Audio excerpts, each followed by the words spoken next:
Good morning, my dear students. Today we will discuss about the chapter 4, Bepin Choudhury's Lapse of Memory, written by Satyajit Ray.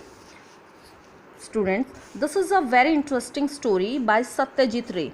What makes it unique is the element of suspense that is introduced at the end, when Bepin Choudhury refuses to help Chunilal in his hour of need.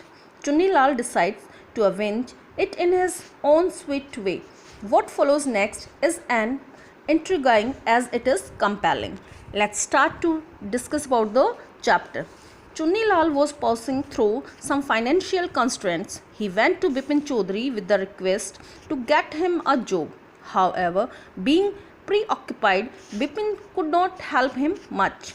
Chunilal was hurt by his friend's indifference. He made a plan to teach Bepin a lesson. He created such a situation for Bepin that he started believing he was suffering from amnesia.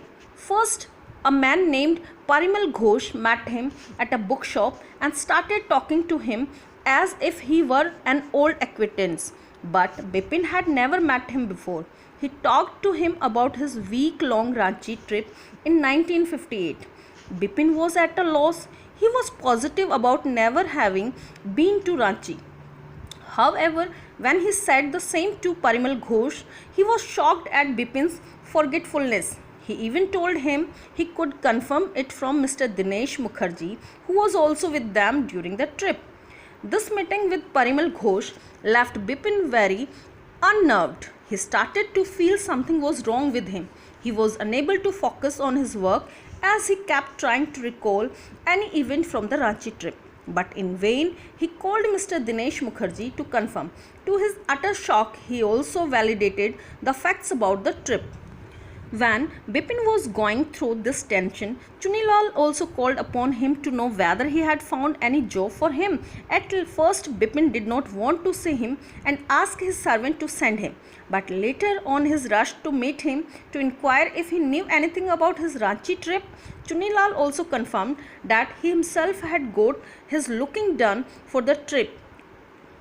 He also said that he got his booking done for the trip. Now, Bepin decided to consult a doctor. Dr. Chanda told Bepin he was not qualified enough to treat him for his forgetfulness. He advised him to visit Ranchi again and go to the Choudhury Falls and other places, which might revive the memories of his 1958 trip to his mind.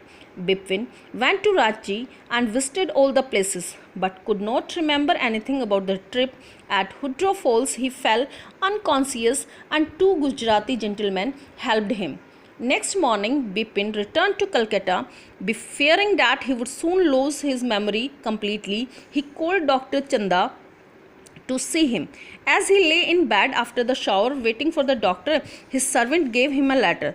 The letter was from Chunilal, in which he had confessed that Bepin had indeed never been to Ranchi. The whole thing was a prank orchestrated by Chunilal, and he had done it to take revenge for not helping him in his times of need. Now that the truth was revealed, Bepin felt relieved. As the doctor came, he lied to him that as he reached Ranchi, he remembered everything. The doctor expressed surprise at the strangeness of the case and said he would write it in the medical journal. Through this story, the writer wants to say that one should help one's friends when in need. Bad times can befall upon anyone, so we should be nice and helpful to everyone. Thank you. Have a nice day.